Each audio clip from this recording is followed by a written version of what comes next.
Bismillahirrahmanirrahim. Assalamualaikum warahmatullahi wabarakatuh. Selamat pagi, selamat siang, selamat sore, atau selamat malam bagi anak-anak yang baru memperhatikan video ini. Sekarang masuk pada pembelajaran yang ketiga pada tema 1, subtema 1. Untuk mengingat pembelajaran yang kedua yang sudah mempelajari tentang nilai-nilai Pancasila, yaitu sila ke-2, 1 dan 2. Kalau 1 itu tentang keagamaan yang berhubungan dengan Tuhan Yang Maha Esa. Kemudian untuk sila yang kedua tentang kemanusiaan. Ya.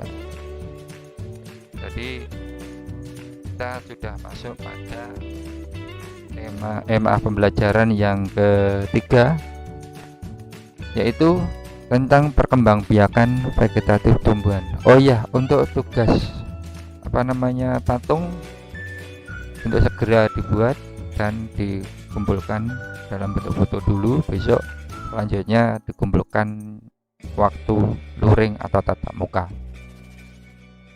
Perkembangbiakan vegetatif tumbuhan yang di pembelajaran 1 sudah menjelaskan tentang generatif pada tanaman jagung kemarin. Sekarang vegetatif tumbuhan. Vegetatif itu apa?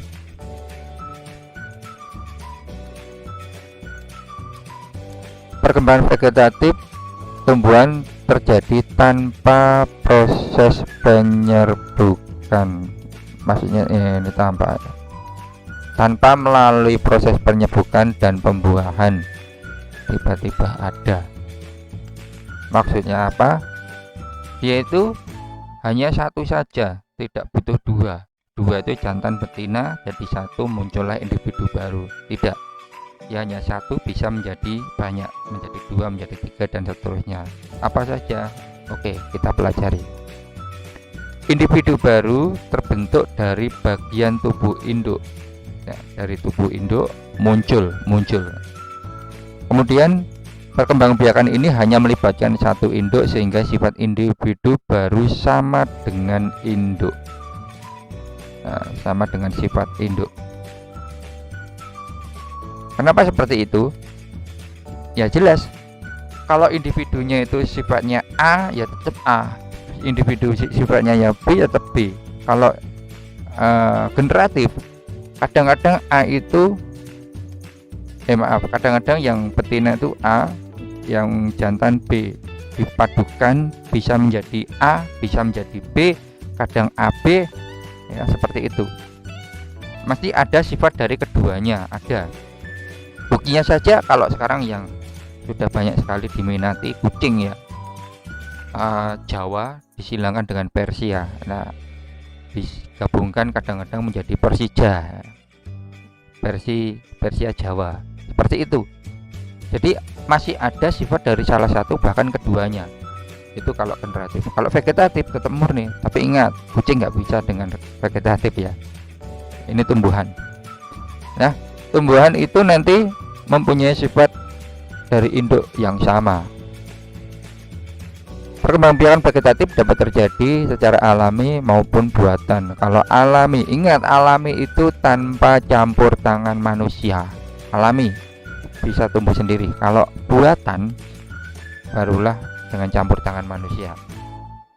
Contoh tumbuhan yang mengalami perkembangbiakan vegetatif alami, jadi tanpa campur tangan manusia, dia itu bisa membelah diri sendiri, bisa. Apa itu? Ganggang hijau. Ya, ganggang hijau bersel satu, fofok dan Chlamydomonas berkembang biak dengan cara membelah diri. Tumbuhan tersebut membagi tubuhnya menjadi dua bagian. Membelah diri itu dari satu, kemudian dia misah. Ya, misah jadi dua individu baru. Gambarannya seperti ini. Misah. Nanti berbeda dengan tunas, nanti ada juga. Kemudian spora itu sel yang berubah fungsi menjadi alat perkembangbiakan. Bentuk spora seperti biji tetapi sangat kecil, kayak serbuk ya. Spora hanya dapat dilihat menggunakan mikroskop, spora dibentuk di dalam kotak spora.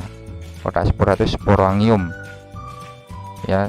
Di dalam kotak ada beberapa spora, banyak ya, karena bentuknya ini seperti biji, sangat kecil.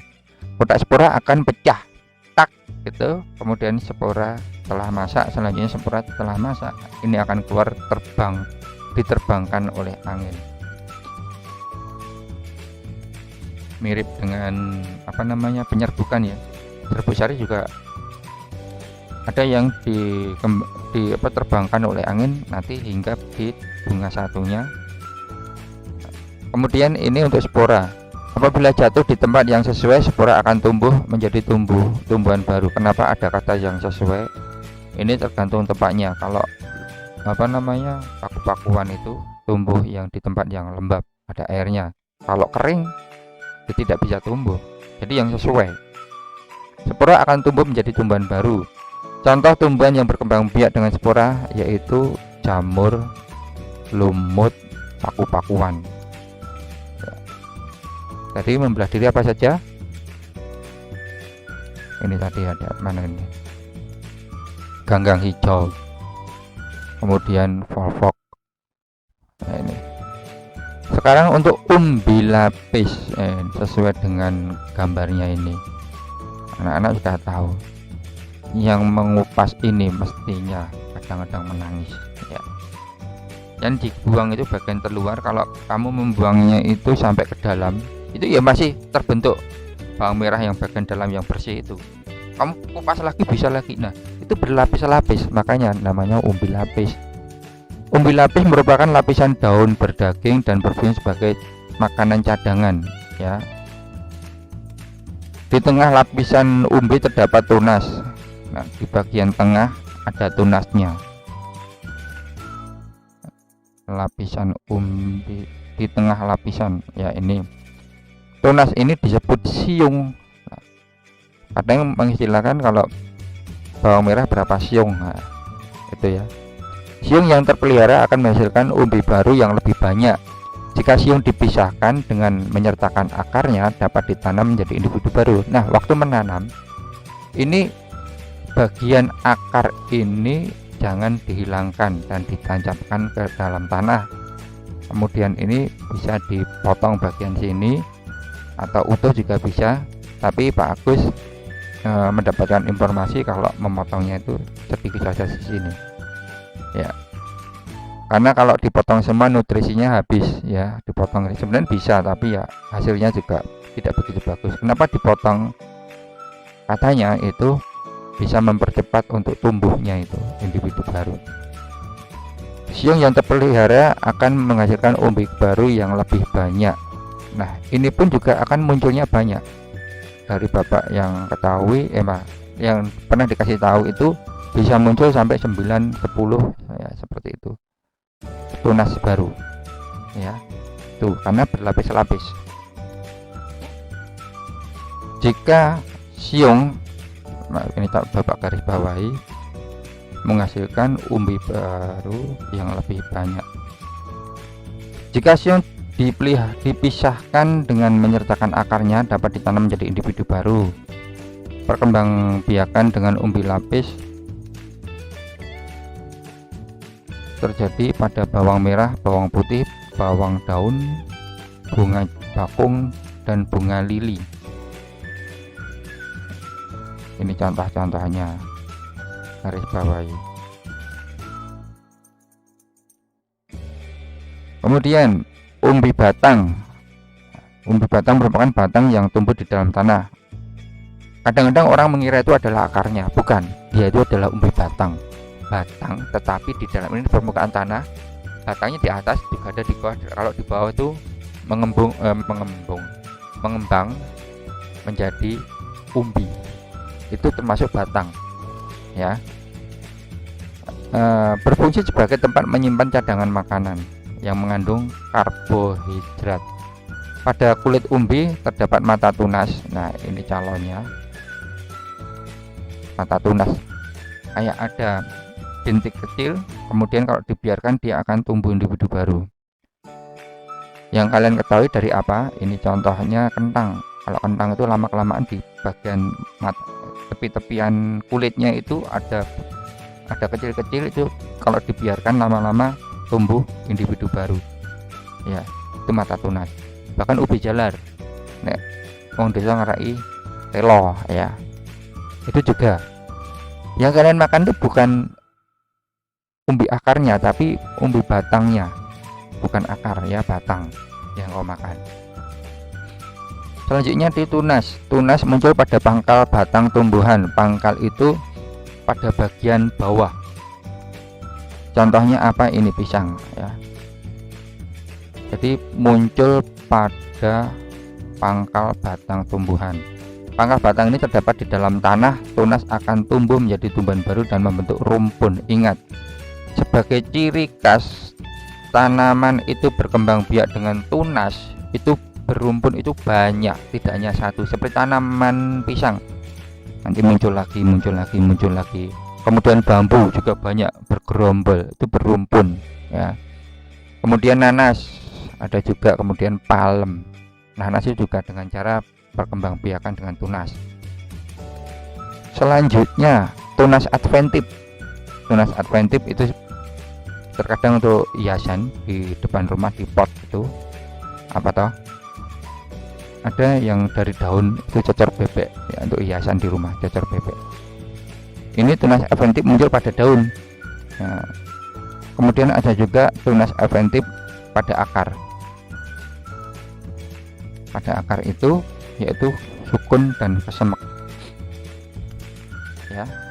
Sukun yang pernah kalian makan itu sukun dan kesemek. Kesemek itu ya di pasar juga ada, di desa-desa itu ada, di tempat Pak Agus masih ada juga. Itu buahnya seperti apel, bentuknya kayak tomat. Kalau dimakan tuh ya manis ya, kesemek. Ada juga maaf, untuk tunas adventif itu apa toh? Tunas yang tumbuh selain pada ujung batang dan ketiak daun. Nah, dapat ditemukan pada tepi daun dan atau akar tumbuhan. Tunas adventif, ingat ya, di bagian tepi daun atau akar tumbuhan. Jadi selain dari ujung batang dan ketiak daun itu ada pada tepi daun atau akar tumbuhan, namanya tunas adventif. Contohnya ini pada tepi daun. Kemudian geragih atau stolon. Geragih itu batang beruas yang tumbuh menjalar di permukaan tanah. Nah, geragih ini tanahnya, ini permukaan tanah, ini akar yang menjalar. Kalau dikembangbiakkan, ini kita potong di sini, ini bisa tumbuh individu baru. Kalau pengen pindah, diperbanyak, ini diambil, dipindahkan. Nah, jadi berkembang biak menjadi banyak. Ingat, berkembang biak itu dari 1 menjadi 2 menjadi 3 dan seterusnya. Pada ruas-ruas batang terdapat akar. Ini ada, setiap ruas batangnya ada akarnya yang akan tumbuh menjadi tunas baru. Ini meskipun terhubung tapi dia bisa tumbuh sendiri. Kalau kita potong tetap hidup ya. Tunas-tunas baru yang terbentuk akan tumbuh menjadi tumbuhan baru, tidak bergantung pada induknya. Ini nanti garis bawahi, pada ruas batang akan tumbuh menjadi tunas baru. Geragih yang tumbuh di permukaan tanah terdapat pada tanaman semanggi dan contoh-contohnya ini arbei, pegagan, stroberi ya. Ingat ya, kalau setiap ini untuk menghilangkan rasa penasaran kamu buka saja di Google, apa tuh pegagan itu, apa tuh stroberi itu, arbei itu apa, semanggi apa, sukun apa, kesemek apa. Kalau penasaran buka, itu salah satu keaktifan kalian nanti untuk menghilangkan penasaran, sekaligus nanti akan membekas, oh bentuk stroberi itu kayak ini, perkembangbiakannya kayak ini. Nah, seperti itu ya. Selanjutnya akar tinggal. Akar tinggal istilah lainnya adalah rhizoma. Kalau geragih nama lainnya adalah stolon. Kadang-kadang di soal itu muncul stolon, kadang-kadang geragih, kadang-kadang akar tinggal, kadang-kadang rhizoma ya. Merupakan batang yang tumbuh mendatar di dalam tanah. Beda nggih. Kalau rhizoma itu tumbuh mendatar di dalam tanah, kalau geraki atau stolon di atas permukaan tanah. Batang-batang tersebut berluas-luas berbuku-buku. Nah ini kalau kalian melihat itu pada jahe yang sering kalian itu buat minuman, kemudian bumbu-bumbu masak, kencur, lengkuas dan lain-lain. Serta setiap buku dapat tumbuh tunas, hampir mirip dengan ini ya. Jadi ini kalau tiap buku dapat tumbuh tunas, berarti setiap garis-garisnya itu dapat tumbuh tunas. Tunas-tunas pada akar tinggal jika cukup tua dapat bertunas lagi, dan pertunasan tersebut berlangsung terus, tumbuh. Jadi kalau nanam satu bisa tambah lagi, kan semakin memanjang hasilnya dan semakin banyak. Kalau kamu nanam satu, contoh kencur, nanti tambah lagi semakin banyak kencurnya. Makanya itu kalau petani kencur itu nanam satu saja, nanti setelah lama tumbuh banyak, dijebrol itu semakin banyak kencurnya. Seperti itu. Jadi terus berlangsung secara terus menerus. Apabila kita memotongnya dengan menyertakan ruasnya kemudian ditanam, lah ini diambil, ditanam, semakin banyak. Potongan batang tersebut dapat tumbuh menjadi individu baru.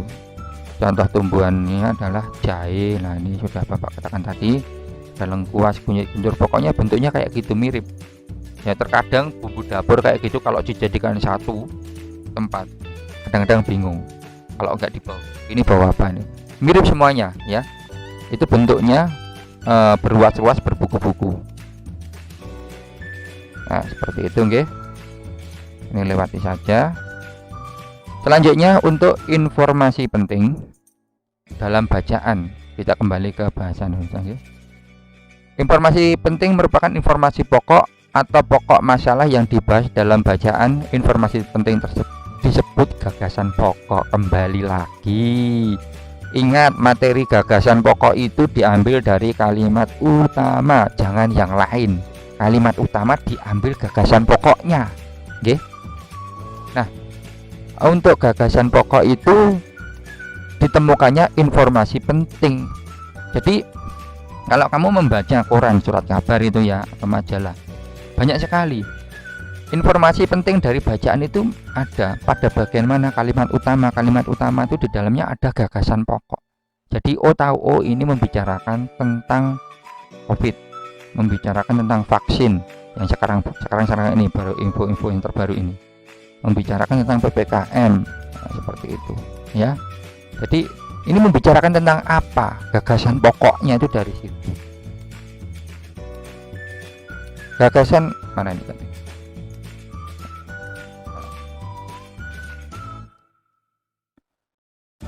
Untuk gagasan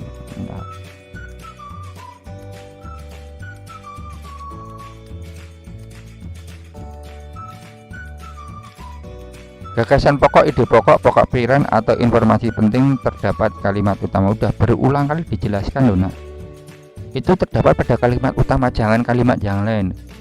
Pak Agus, pertanyaan pertama pasti kalimat utama ditemukan dulu. Nah itu kalau sudah ketemu baru lanjut ke gagasan pokok atau ide pokok atau pokok pikiran ya. Ini materinya tentang informasi penting, hampir sama ya, informasi penting.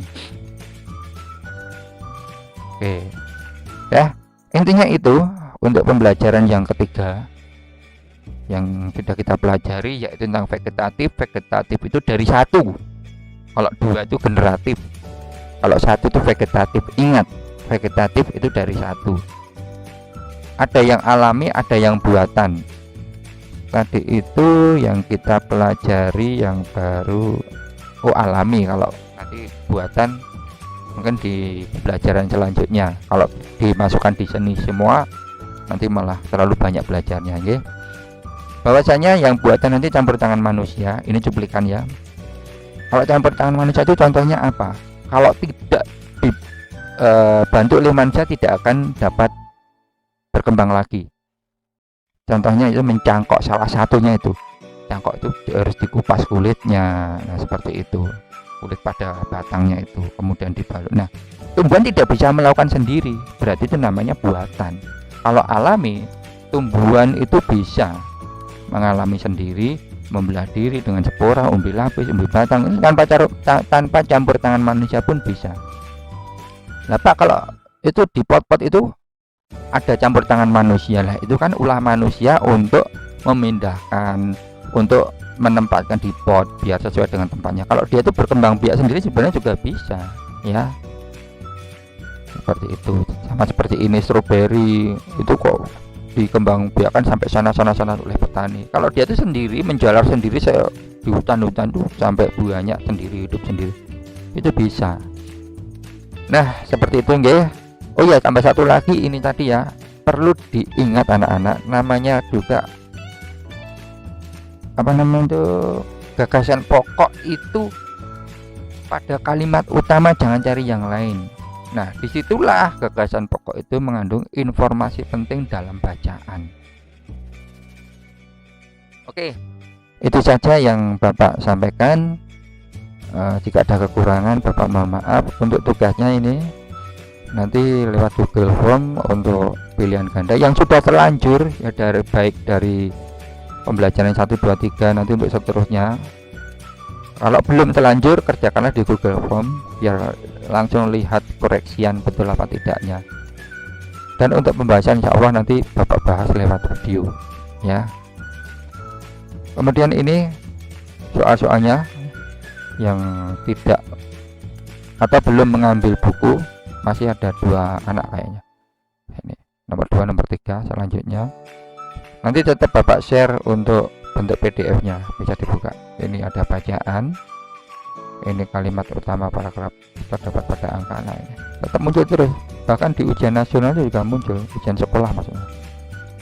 Nah nomor 5 ini isiannya sampai di sini ya. Nanti kalau ini tak gerakin cepat bisa di stop dulu, skip dulu. Ini 45, kemudian ini ureanya ya. Nah ini ureanya, selalu muncul gagasan pokok seperti itu.